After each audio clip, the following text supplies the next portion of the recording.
देश में जब भी कोई मुस्लिम त्योहार आता है, चाहे बकरीद हो, रमज़ान हो या कोई और मौका, अचानक सरकारी आदेशों, रोक टोक और पाबंदियों की बाढ़ सी आ जाती है। कभी मस्जिदों में लाउडस्पीकर पर बैन, कभी कुर्बानी पर सवाल, तो कभी नमाज के लिए जगह कम पड़ जाती है।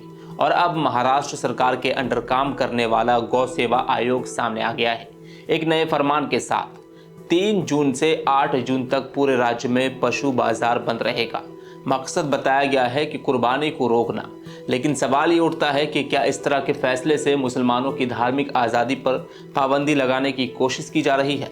महाराष्ट्र में गाय और बैल की कुर्बानी पर पहले से ही पूरी तरह से रोक है, लेकिन अब आदेश की आड़ में भेड़, बकरी और भैंस व्यापार पर भी क्यों रोक लगाई गई है?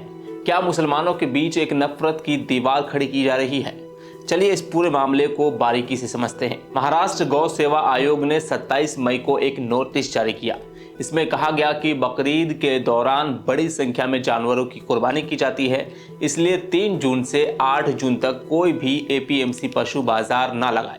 यह आदेश पूरे महाराष्ट्र के 292 पशु बाजारों पर लागू होता है।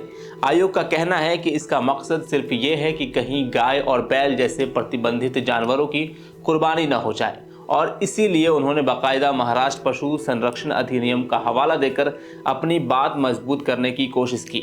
आयोग के अध्यक्ष ने कहा कि ये कोई ज़बरदस्ती नहीं है, सिर्फ एक सलाह है। लेकिन सवाल ये है कि अगर ये सिर्फ सलाह है तो फिर एपीएमसी को ये सख्ती से पालन करने का आदेश किसने दिया?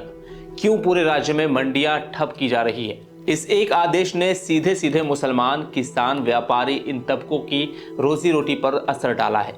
किसान जो मानसून के पहले खेती के लिए पशु खरीदते बेचते हैं, इसके अलावा कुरैशी समाज जो परंपरागत रूप से मांस व्यवसाय और कुर्बानी से जुड़े हैं, मजदूर और ट्रांसपोर्ट वर्कर जो इन मंडियों में माल ढोते हैं, मुस्लिम समुदाय जिनकी बकरीद पर कुर्बानी एक धार्मिक फर्ज है।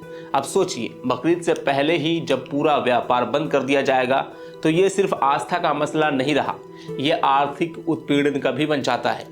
वंचित बहुजन अघाड़ी के नेता फारूक अहमद ने इस फैसले पर खुलकर विरोध जताया है। उन्होंने कहा है कि ये फैसला मुसलमानों को निशाना बनाने की कोशिश है। मंडी बंद होगी तो किसान, मजदूर और व्यापारी सब भूखे मरेंगे।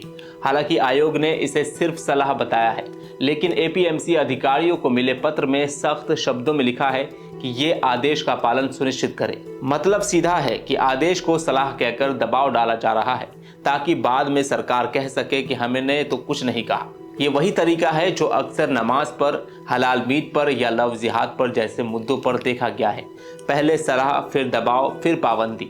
महाराष्ट्र में गाय और बैल की कुर्बानी पर पहले से ही पूरी तरह रोक है, लेकिन अब आदेश की आड़ में भेड़, बकरी और भैंस के व्यापार पर भी रोक लगाई गई है। अब सवाल उठता है कि अगर गौकशी पर रोक है तो भेड़ बकरी बेचने में क्या दिक्कत है? कुर्बानी के लिए आमतौर पर बकरा, भेड़ और ऊंट ही काटे जाते हैं, फिर गाय और बैल की सुरक्षा के नाम पर बाकी जानवरों को बाजार से बाहर क्यों किया गया?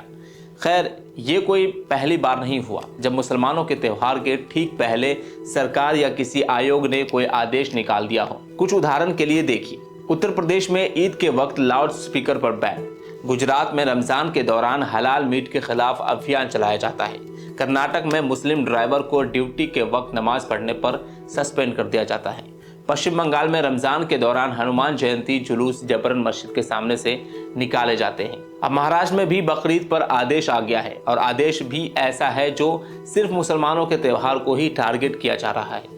ये सिलसिला बताता है कि ये सिर्फ कानून व्यवस्था का मामला नहीं, ये एक राजनीतिक नैरेटिव का हिस्सा बन चुका है, जिसमें हर बार मुसलमानों को शक की नज़र से देखा जाता है।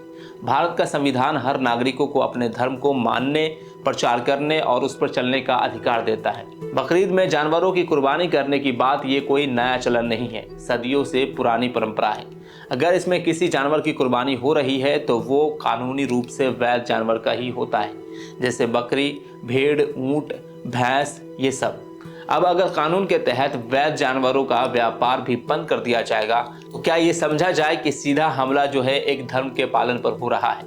गौ सेवा आयोग का गठन गाय की सुरक्षा के लिए किया गया था, लेकिन अब ऐसा हथियार बनता जा रहा है जिससे पूरे समाज के एक हिस्से को निशाने पर लिया जा रहा है।